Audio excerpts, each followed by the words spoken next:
तो नमस्कार प्यारे मित्रों, बहुत बहुत स्वागत है आप सभी का हमारे यूट्यूब चैनल पे। दोस्तों आज की इस पर बात करेंगे class 12th Hindi question paper की। जैसे कि आप सभी को पता है दोस्तों, आज 9 फरवरी है और 9 फरवरी को आप सभी का हिंदी का परीक्षा दोस्तों बहुत अच्छा परीक्षा गया आप सभी का। और आज हम लोग मिलाने का प्रयास करेंगे कि हिंदी में आपने कितना सही टिक मारा है, कितना गलत टिक मारा है ना। क्योंकि 30 ऐसे क्वेश्चन थे जो कि आपको सेलेक्ट करना था, कुछ ऑप्शन दिए गए थे, उसमें से आपको उत्तर लिखना था दोस्तों। ठीक है, आपने दिया भी होगा। तो एक बार हम लोग मिलाने का प्रयास करेंगे कि आप सबने कितना सही टिक मारा है, फिर गलत टिक ने मारा होगा। ठीक है, चलिए देखते हैं क्या है दोस्तों उत्तर। और पहला जो प्रश्न आप सभी का पूछा गया है कि परिवार समाज की कौन सी इकाई है, तो इसका जो उत्तर है दोस्तों आपको इस गद्यांश में मिल जाएगा। आपने गद्यांश को पढ़ा भी होगा और इस प्रकार से उत्तर दिया भी होगा दोस्तों। ठीक है, तो एक का मैं सही उत्तर की बात करूं तो एक का ऑप्शन नंबर जो यहाँ पे 2 देखने को मिलता है आप सभी का, पहले इकाई वो सही से उत्तर होगा दोस्तों। आगे जो दूसरा प्रश्न पूछा गया है कि परिवार द्वारा दी गई शिक्षा से हमारे समाज का क्या तय होता है, तो दिशा और दशा दोनों ही। तो ऑप्शन नंबर यहाँ पे डी देखने को मिलता है, बी और सी, ये आपका सही सा उत्तर होगा दोस्तों। ठीक है, चलिए फटाफट मिला लीजिए, फिर अंतिम में आप कमेंट में लिख दीजिएगा कि मेरा इतना सही हुआ दोस्तों, है ना। चलिए आगे जो पूछा जा रहा है तीसरा प्रश्न कि विद्यालय अपने आप में समाज का कौन सा रूप है, तो वो छोटा रूप है। तो ऑप्शन नंबर यहाँ पे जो डी दिख रहा है वो सही से उत्तर हो जाएगा। चौथा जो प्रश्न पूछा जा रहा है दोस्तों कि बच्चे बच्चियां अलग अलग कहाँ पाए होते हैं, तो कहाँ से होते हैं, वो परिवेश से होते हैं दोस्तों। ठीक है, परिवेश के कारण से। तो ऑप्शन नंबर यहाँ पे जो 2 देखने को मिलता है परिवेश, वो आपका सही सा उत्तर होगा दोस्तों।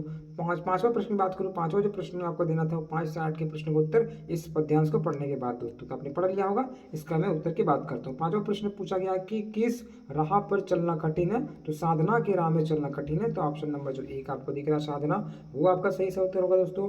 आगे देखते हैं छठा प्रश्न। छठा जो प्रश्न पूछा गया कि लाखों विंद किसने सॉरी किसे रोकेंगे, तो साधक को दोस्तों।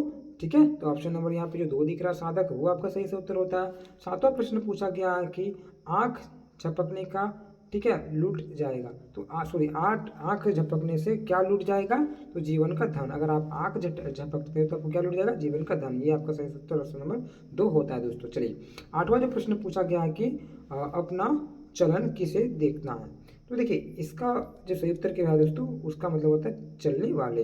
तो अपना चलन किसे देखना है, तो चलने वाले दोस्तों, ऑप्शन नंबर फर्स्ट। चलिए आगे आठवां प्रश्न हो गया। नौवां प्रश्न बात करेंगे। नौवां प्रश्न पूछा गया है कि फीचर किस प्रकार की विधा मानी जाती है, तो फीचर एक विषय प्रदान होती है दोस्तों, आपको पता ही होगा। तो ऑप्शन नंबर में 1 जो दिख रहा है वो आपका सही उत्तर होगा दोस्तों। चलिए 10वां प्रश्न बात करो। 10वां जो प्रश्न पूछा गया कि निम्न में से किसके द्वारा रचनात्मक को बढ़ाया जाता है, तो देखिए वो आपका प्रशिक्षण द्वारा भी बढ़ाया जाता है और शिक्षा द्वारा भी।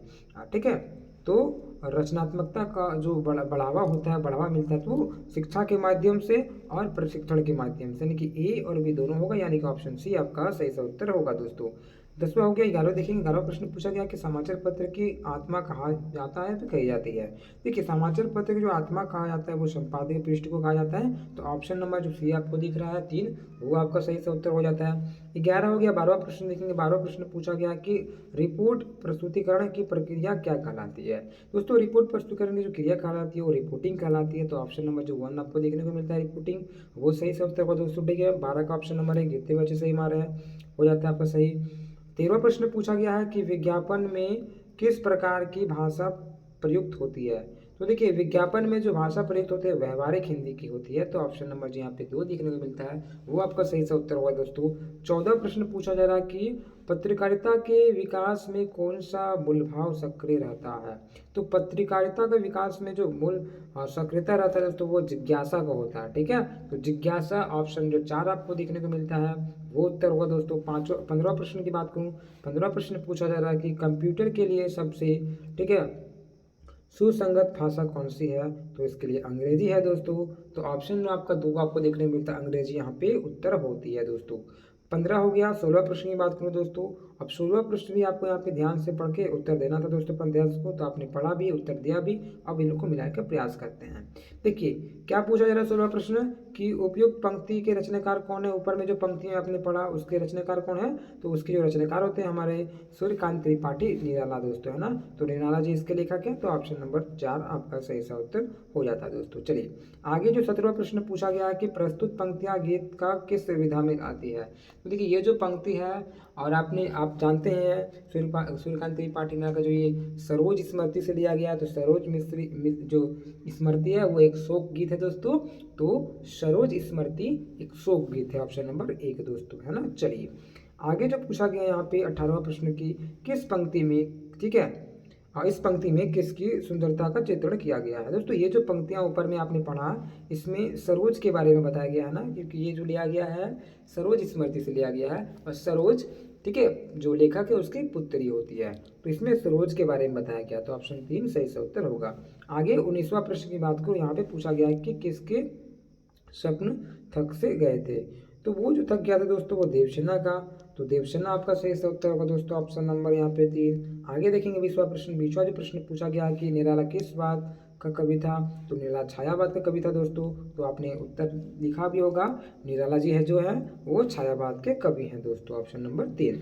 चलिए 21वां प्रश्न बात करो। 21वां प्रश्न पूछा गया कि विष्णु खरे का जन्म कब हुआ था। दोस्तों विष्णु खरे, इनका जो जन्म होता है वो सन 1940 में होता है, तो ऑप्शन यहाँ पे जो 2 आपको देखने को मिलता है 1940, वो सही सा उत्तर होगा दोस्तों।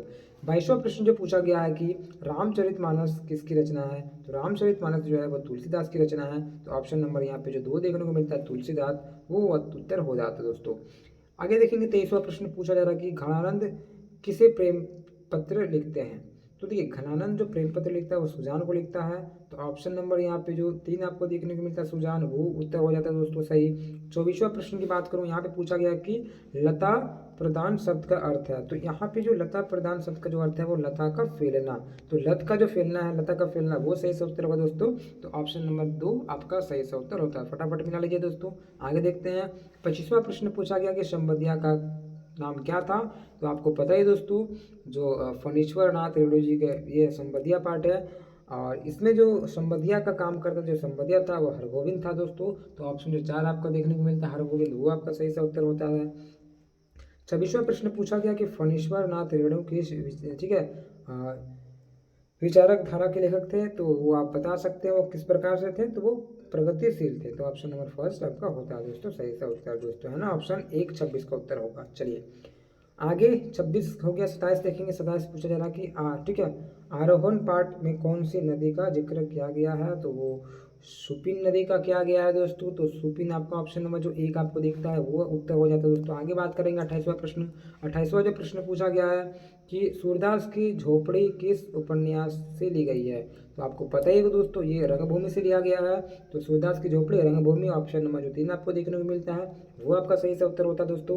आगे बात करेंगे 29वां प्रश्न। यहाँ पे जो प्रश्न पूछा गया कि मौन सत्याग्रह का क्या अर्थ है, तो इसका जो अर्थ है दोस्तों वो बिना कुछ कहे आंदोलन ही आपका ये कहलाता है, तो ऑप्शन नंबर जो आपका डी देखने को मिलता है, 4 देखने को मिलता है, वो सही से उत्तर हो दोस्तों। अब बात करेंगे आज का आखिरी प्रश्न, अंतिम प्रश्न, 30वां प्रश्न। क्या प्रश्न पूछा गया है कि विस्कोर की माटी के लेखक कौन है, तो आपको पता है दोस्तों विस्कोर की माटी है, इस पाठ के लेखक है विश्वनाथ, तो ऑप्शन नंबर जो 2 आपको दिखता है वो सही से उत्तर होगा दोस्तों। आई होप कि आपने पूरा 1 से लेकर 30 के प्रश्नों का मिला लिया होगा दोस्तों, और फटाफट कमेंट करके बताइए कि कितना आपका सही है कितना गलत है दोस्तों, है ना।